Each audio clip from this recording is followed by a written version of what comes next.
entre Martín y Bogotá, con Martín Rivera Alzate, número 27 del Partido Verde al Consejo de Bogotá. El invitado de hoy a Entre Martín y Bogotá es un representante de la Cámara, una persona que no viene de la política, ni de familia política, ni de campañas políticas. Es una persona que, como él mismo se autodenomina, un ciudadano que se metió a hacer política porque los políticos no fueron capaces de ser ciudadanos. Es uno de los congresistas de moda que está demostrando que las redes sociales sí funcionan en el mundo político y con quienes venimos trabajando ya hace unos meses, y quien me terminó de convencer de lanzarme al consejo. El invitado de hoy es Mauricio Toro, representante de la Cámara por Bogotá. ¿Qué hubo, Mauro? ¿Cómo va? Bien, un abrazo a todos los que están oyendo, a los que están viendo, a usted por la invitación. Para mí es un placer estar. Hace rato quería que me invitara porque he visto los podcasts, he estado pendiente de todo lo que conversan alrededor, están geniales. Para mí es un honor estar aquí acompañándolo hoy. Bueno, la primera pregunta y la obvia es: ¿cómo así que los políticos no pudieron ser ciudadanos? Eso fue un eslogan que sacamos en campaña. Yo no vengo de la política, nunca había hecho política en mi vida. Lo más cercano que yo había tenido a la política era haber trabajado de practicante por allá en una entidad que agremiaba a los municipios. Eso era como mi cercanía, pero llegó un punto de ciudadano indignado, de eso que uno se queja y se queja. Y esto es una historia muy bonita porque me acuerdo que un día mi mamá se sienta, mi mamá me sigue en redes, y en los almuerzos familiares pues nos poníamos a conversar, y ella me dice: yo creo que llegó el punto de que usted haga algo porque usted se queja y se queja como ciudadano, pero pues hermano, o elige a alguien que lo represente, o sale a hacerle campaña a alguien, o se lanza usted como ciudadano a hacer política, porque no podemos seguir en esta quejadera. Ya en medio de una comida yo diga, tiene razón, y empecé a buscar quién podía representar lo que yo quería defender: el emprendimiento, la innovación y la educación. ¿Con quién me siento cómodo? Y empezamos a buscar hasta que un amigo me dice: hombre, no busque, ¿por qué no se lanza usted? Inténtelo, somos los ciudadanos los que tenemos que hacer esto. Y ahí empezamos con el equipo. Diga, sí, nos tocó a los ciudadanos ser políticos, y salió: si los políticos no pudieron ser ciudadanos, nos tocó a los ciudadanos ser políticos, que fue el eslogan para lanzarnos, y eso es lo que venimos haciendo, ciudadanos haciendo política. Empecemos por el principio. ¿Usted dónde nació? ¿Dónde hizo su infancia? ¿En qué momento llegó a Bogotá? Nací en Armenia, Quindío, el departamento más pequeño de este país después de San Andrés, un departamento cafetero, súper agrícola. Nací y me crié en toda la infancia allá. Crecer en una ciudad pequeña es un parche que no disfruta quien crece en una ciudad grande como Cali, Barranquilla, Bogotá. A mi mamá la trasladan por su trabajo a Cali y nos vamos a vivir a Cali. Cambio así súper abrupto de clima, de cultura, de gente, de forma de hablar y de expresarse. De ciudad pequeña a ciudad grande. De una ciudad pequeña de 200,000 habitantes a una de 3 millones, 2 millones de habitantes. Esto era una cosa súper abrumadora. Además es multicultural y más insegura. Conoce el tema del Pacífico. Yo no lo había vivido. El eje cafetero no recibe mucho de esa migración. Y pues aquí era toda la multiculturalidad gigante, una ciudad que me dejó muchos regalos, muchos aprendizajes, y ahí estuve hasta los 20 y pico, y luego me vine a Bogotá, donde llevo 17. a estudiar en la Javeriana. Empecé allá ingeniería civil. En Cali. En Cali. Me gradué del colegio allá, empecé ingeniería civil, me retiré de la carrera. 5 semestres hice, 2 años y medio. 2 años y medio. La gente me dice como: ¿por qué no terminó? Así hubiera faltado un semestre, usted estudiar algo que no lo apasiona es una pesadilla completa, y no me imaginaba yo en mi vida dedicándome a lo que no me gustaba. ¿Pero usted desde el primer semestre sabía que no le apasionaba? No, en primer semestre yo sabía que no me gustaba, pero fue una orientación de esas de la familia con amor, de tiene que hacer algo que le permita sobrevivir para que no se muera de hambre. Y usted pone un ladrillo y luego le pone cemento, lo pinta de blanco y lo vende en mucho más, y usted va a estar tranquilo económicamente. Y yo me dejé guiar en ese momento por eso. Después entendería que uno a lo que lo hace realmente valioso es hacer lo que a uno le apasiona, que cuando uno hace lo que le apasiona, la plata llega y las comodidades son. Entonces me retiré en 5º semestre para estudiar ciencia política. No, eso fue un caos. Mi mamá se iba a morir, pero se iba a morir. Y hay una anécdota muy chistosa aquí, y es que yo fui a la psicóloga de la universidad. Le dije: venga, yo me quiero retirar de la carrera, no sé cómo decirle a mi mamá. Pero le iba bien en la carrera.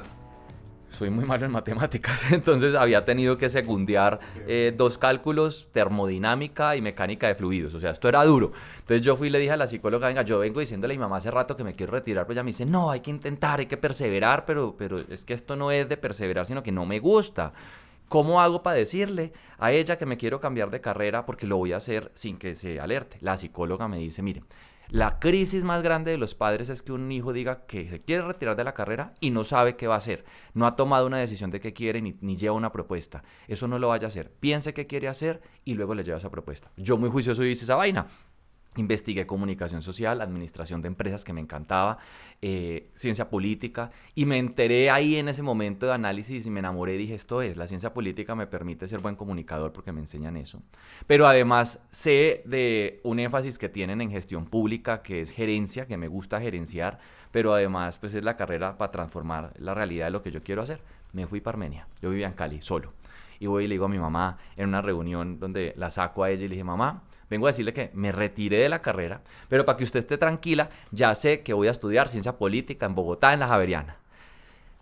La molestia de mi mamá no era ni siquiera que yo me hubiera retirado de la carrera ni que quisiera estudiar en otra ciudad, era que yo había tomado una decisión sin contarle a ella, sin consultarle, y que yo llegara. Me dijo, o sea, usted lo que es aquí me está ordenando, me dice, no tengo estas opciones, no, esto es lo que quiero estudiar. Y yo solo pensaba en esa psicóloga, yo decía, oye, me guiaste mal, mi mamá está más brava, no por la retirada, sino porque yo llegué ya definiendo qué, cosas que pasan de los papás.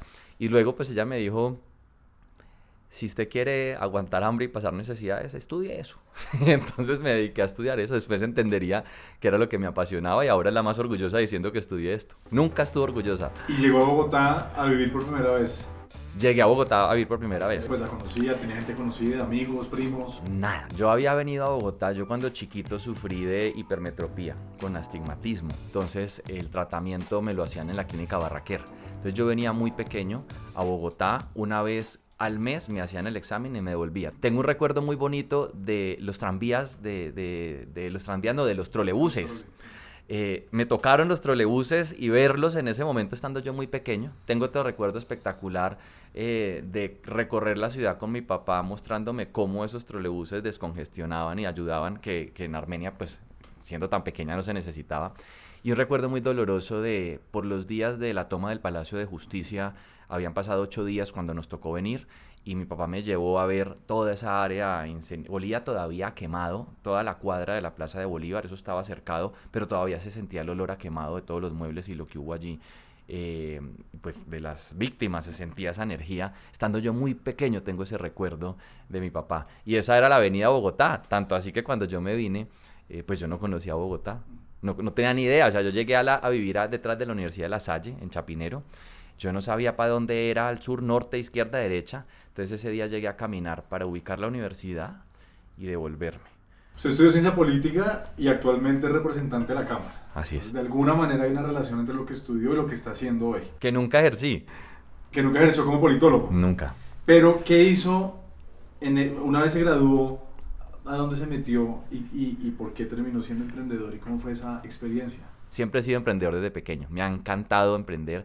Y ahí dije, yo no me imagino trabajando aquí más años, yo voy a salir a emprender y monté una empresa de consultoría que se encargaba de asesorar a empresas y entidades de modelos de gestión de innovación para la creación de soluciones. Y ahí empecé a emprender y empezaron mis emprendimientos formales porque había tenido una empresa de moda de accesorios en la universidad. Vendía collares y pulseras. Cuéntenos cómo fue esa primera llamada del primer cliente de esa empresa, que si no estoy mal fue Telefónica. Eso fue un cuento porque yo arranqué esa empresa de consultoría con una socia que aprecio mucho en ese momento.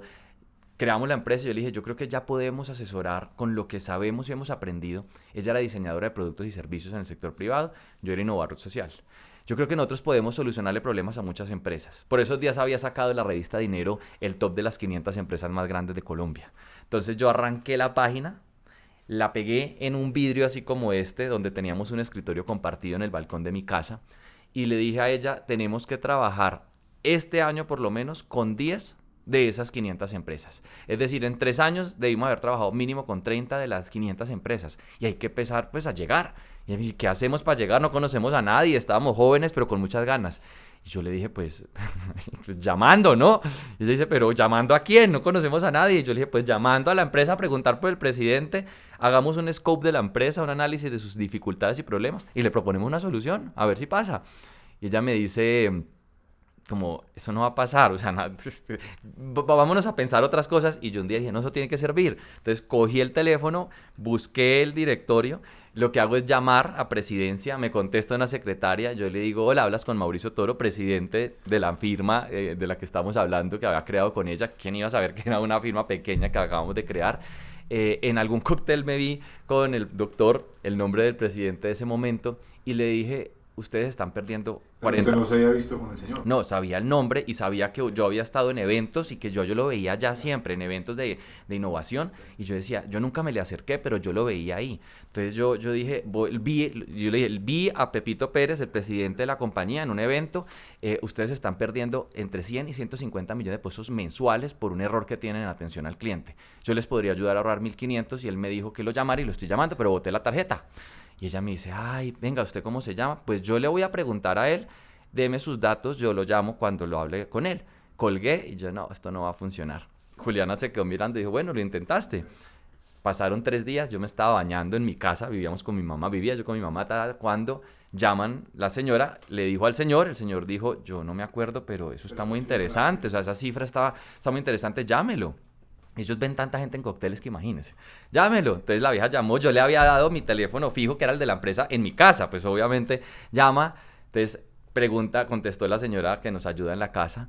La señora del servicio doméstico contesta y dice, don Mauricio, lo están llamando de Telefónica, de Movistar. Yo estaba bañándome, eran 7:30 de la mañana, 8.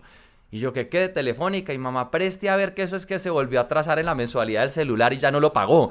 Entonces yo caí en cuenta y yo salí en toalla, no, pero mi mamá ya estaba pasando a ver cuánto es que debe este huevón. Entonces resulta que paso yo el teléfono y ella se queda como, don Mauricio, yo sí. Ay, qué pena, yo pensé que yo estaba llamando a la oficina, pero yo estoy llamando es como a la casa. Claro, había oído a la empleada decir, doña Yuri, están llamando a Mauricio, mi mamá gritando que yo no había pagado el celular. Y yo le digo a ella, oye, sí, qué pena, yo te di el celular, el teléfono fijo de mi casa, menos mal me cogiste antes de salir para la oficina. Entonces me pasa al presidente, yo le cuento un poco lo que proponíamos y habíamos analizado para mejorar el servicio al cliente, y él me dice, contáctese con esta persona, una vicepresidencia de servicio al cliente y no sé qué, y háblese con ella. Entonces ya ahí empezó como el acercamiento y ahí nos dimos cuenta que era más fácil de lo que pensábamos. Claro, después no me funcionó para ninguna de las otras 50, pero la primera vez funcionó.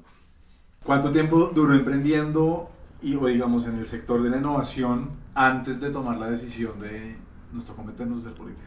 10 años, 11 años dándole.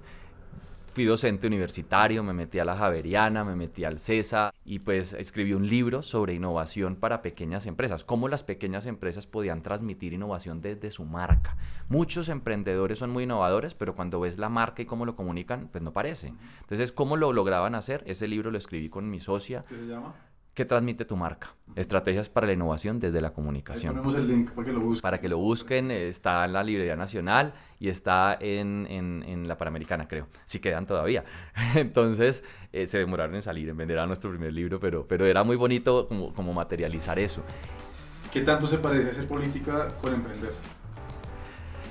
Las dificultades y las barreras de alguien que no tiene gran presupuesto, esa es una muy buena pregunta, nunca me la habían hecho, pero yo la comparo tanto un emprendedor que no tiene el recurso financiero como una persona que decide hacer política que no lo tiene que innovar, tiene que saber cómo le llega a la gente, cómo la convence de algo completamente desconocido. Para un emprendedor es vender su producto o servicio, para un político es venderse uno y decir, mire, este soy yo, esto es lo que yo prometo y esto es lo que yo espero que usted pues con su voto adquiera para cambiar una situación, que es lo mismo que cuando alguien compra un producto.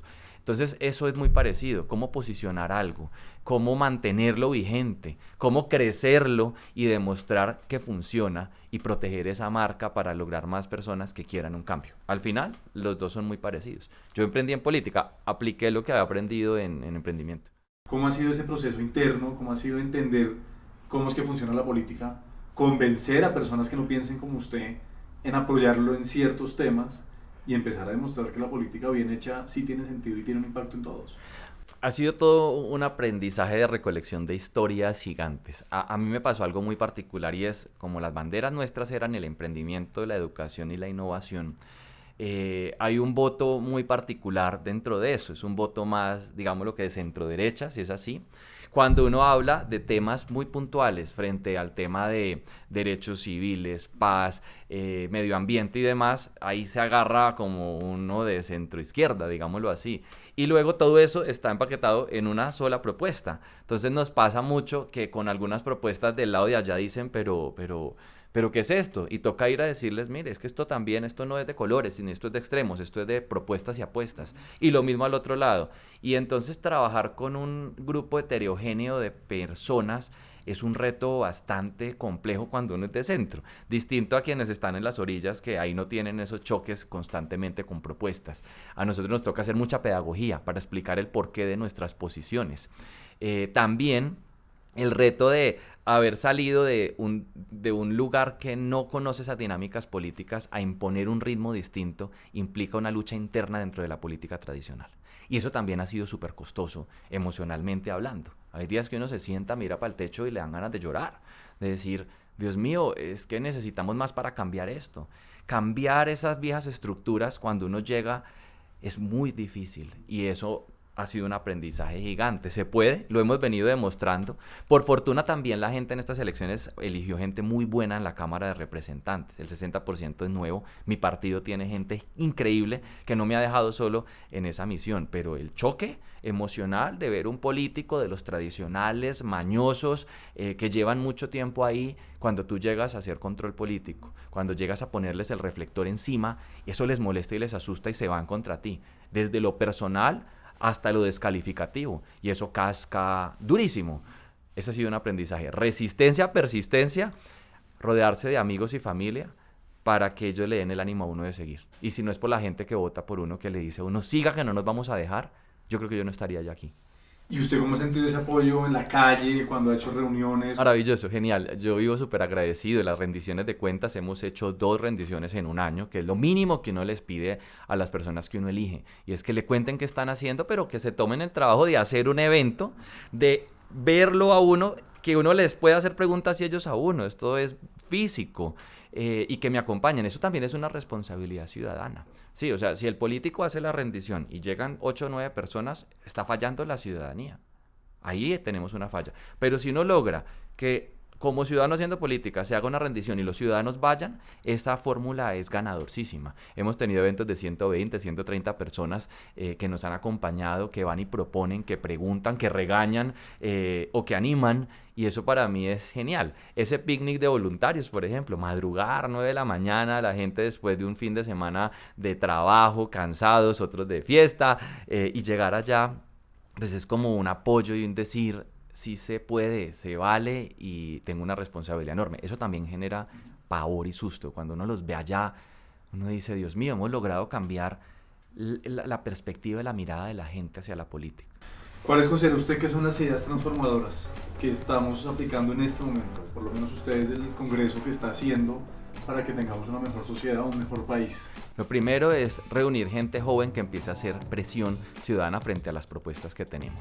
Si esas propuestas que nosotros tenemos no tienen el apoyo de los ciudadanos en las redes sociales, en la calle, en las conversaciones, en los periodistas y los que están estudiando periodismo, que son los que ponen los reflectores sobre las buenas propuestas, esto no va a tener una opción de cambio. Pero por esto es necesario que lleguemos nuevas generaciones, como usted y como yo, que entienden la realidad del país. Es que el país cambió y quienes llevan muchos años y no se han dado la oportunidad de innovar, ya no lo entienden, y no podemos tener gente administrando una ciudad como si estuviéramos en 1980 o 90. Los retos son distintos y aquí lo que hay que hacer es elegir gente joven, con ganas, que entiende el país, o gente con pensamiento joven que logre transmitir eso. Entonces yo creo que el reto está eso, en nosotros dos, en las generaciones que queremos construir el país en el que queremos vivir, para no estar obligados a vivir en el que nos dejaron. ¿Y usted qué idea le daría a Bogotá para que sea mejor? Tengo muchas para Bogotá, y lo primero, idea número 1 es que nos apoyen con usted. Yo siempre se lo he dicho y le digo a toda mi familia, y es, yo conocí una persona maravillosa que me convenció de lo que se puede hacer en Bogotá. Y cuando a mí me dicen qué ideas tiene para Bogotá, yo digo Martín Rivera, y esto tiene una respuesta. Cuando a la gente en la calle le preguntaban qué ideas tiene para el Congreso, para el país, para Bogotá, y la gente respondía Mauricio Toro y sus ideas, que son las nuestras, las de todos, eso hizo que pudiéramos llegar a hacer la realidad. Si hoy logramos lo mismo para Bogotá, Esto va a cambiar. Las ideas para Bogotá son las personas jóvenes, capacitadas, que quieren poner orden en un lugar que hoy lo requiere más que nunca. Y estamos hablando de lo que usted y yo proponemos juntos, estamos hablando de educación básica y fundamental para poder tener una ciudad decente, una ciudad donde la gente respete, una ciudad donde la gente sea productiva, donde haya empleo y oportunidades para todos. Lo segundo, una ciudad con movilidad. Usted conoce esta ciudad más que nadie en temas de desarrollo urbano. Cómo nosotros logramos propuestas que sean de verdad relacionadas con los problemas que tiene la ciudad. Cómo logramos nosotros emprendedores que crezcan en esta ciudad. Esas son las ideas que tenemos que trabajar y construir, y por eso siempre vivo pendiente de capturar esas ideas y enamorar a esos ciudadanos como usted que se convencen de hacer política. Pero yo creo que la idea principal es buscar un paquete de buenas ideas que siempre está concentrado en un buen liderazgo. Bien, y para cerrar, ¿cómo hacer para que más gente se meta a hacer política? ¿Qué hay que hacer para que seamos una masa crítica de ciudadanos que queramos hacer política de manera distinta, transparente, trabajando para que nos vaya mejor como sociedad? Miren, yo le digo a todas las personas que el poder de un like, de un repost, de un retweet es gigante. Es gigante porque hace que quienes han pensado en hacer política pero tengan como timidez y vean que hay otra persona que, aunque no le gusta la política, está apoyando a alguno, se motive a tratarla de hacer.